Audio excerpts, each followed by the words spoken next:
Hello, we teach Hegelian philosophy at HegelCourses.com from the Netherlands. Join us and transform your understanding of philosophy. Enroll today.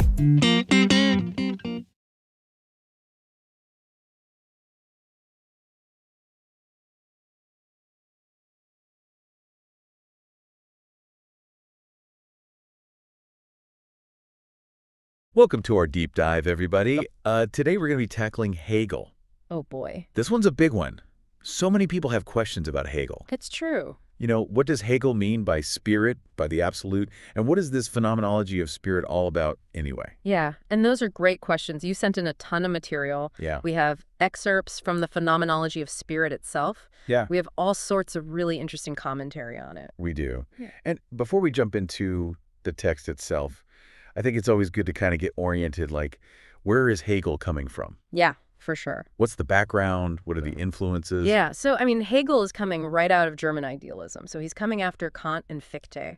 And he's really picking up on this idea of what Kant and Fichte called spontaneous apperception. Spontaneous apperception. Yeah, so maybe we should explain what that is first. Yeah, I think so. So, you know, Kant and Fichte are reacting to, well, a lot of things. But one of the things they're reacting to is this kind of empiricist view of the mind, where, like, okay, you have the world, and the world sort of imprints itself on the mind, right? Like, the mind is just this kind of passive receptor of sense data. Okay, so we're just kind of like a blank slate, and the world just kind of, writes on us. Exactly. We're just taking it in. But Kant and Fichte are saying, no, the mind is actually active in shaping how we experience the world. Okay. So they use this metaphor of, like, looking in a mirror. Okay. And you realize your hair is a mess, so you adjust it. Right. So in that moment, you're not just passively perceiving your hair, you're also actively shaping it, right? Okay. And Kant and Fichte are saying that our minds are kind of doing this all the time with our experience of the world. It's not just this passive reception. So we're not just seeing the world, we're also kind of, in a way, making it, or at least making it how we see it. Exactly. That's exactly right. And Hegel is really picking up on this, and he's going to take it in this very interesting and world historical direction. Okay. But so what Hegel is picking up on here is that for him, this shaping that we're doing, it doesn't happen in isolation. Right. It happens through our interactions with other people. It Yeah. happens through history, through culture. And this is where the idea of spirit really starts to emerge in Hegel. Okay. Spirit.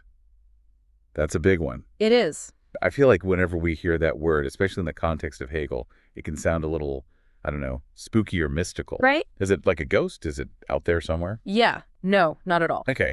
Spirit for Hegel is really this kind of dynamic, evolving process of consciousness. Okay. And it's not something separate from us. It's Right. not like God is up in heaven, and it's not that, you know, there's some spooky ghost out there. Right. Spirit is us, collectively, Okay. as we grapple with understanding ourselves and the world. So it's something that emerges from us, not something that's imposed on us from the outside. That's exactly right. And I think, you know, a good analogy here might be to think of it like a river. Okay. Right. It's this constantly flowing and changing thing. Right. It picks up new tributaries as it goes, right? Like individual lives and historical events and cultures. All of that is kind of feeding into this river of spirit. So it's not static, it's constantly moving and changing and evolving. Exactly. Yeah. And the phenomenology of spirit is really like mapping this river. It's tracing its course through all these different stages of consciousness. Okay. So that gives us a sense of what spirit is. But I'm still wondering about this whole phenomenology of spirit. Right. What is, I know the book, Yes. but like, what's the point of it? What's Hegel trying to do in this book?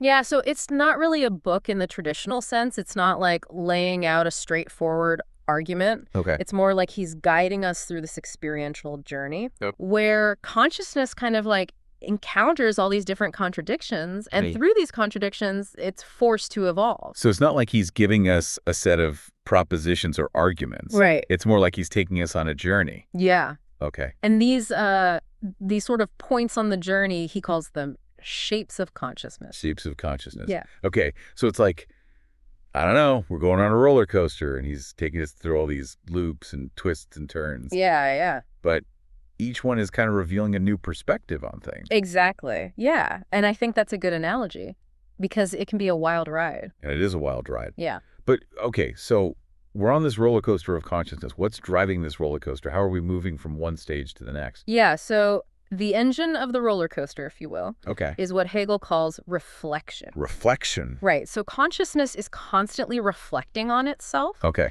on its own understanding.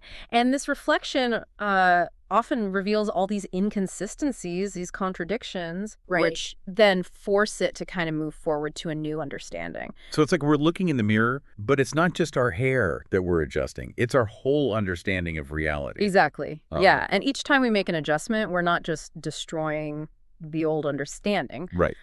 We're preserving it, but we're also like lifting it up to this new level. And this is what Hegel calls sublation. Okay, sublation. So it's not just erasing the old, it's kind of incorporating it into something new and bigger. Exactly. And, think about a time when you've like changed your mind about something important. Okay. Right. You didn't just erase your old belief. You integrated it into this new understanding. Right. And that's kind of what Hegel means by sublation. Okay. I'm starting to see how this all fits together. But this process of reflection and sublation, where is it ultimately leading?